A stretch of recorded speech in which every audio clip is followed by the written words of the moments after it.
সবচেয়ে শক্তিশালী ইবাদত হলো দান করা।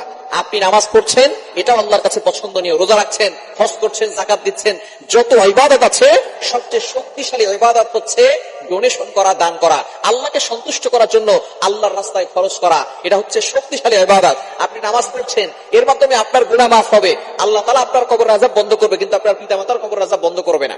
আপনি রোজা রাখতেছেন, আপনার গুনাহ মাফ হবে, আপনার সম্মান বৃদ্ধি পাবে, কিন্তু আপনার পিতামাতার কবরের আযাব বন্ধ হবে না। কিন্তু যদি আপনি ডোনেশন করেন, দান করার সাথে সাথে আল্লাহ তাআলা আপনার পিতামাতার কবরখানা জান্নাতের বাগান বানিয়ে দিবেন, তাদের কবর আযাব হলে সেটা বন্ধ করে দিবেন। সুতরাং সবচেয়ে শক্তিশালী ইবাদত হচ্ছে দান করা।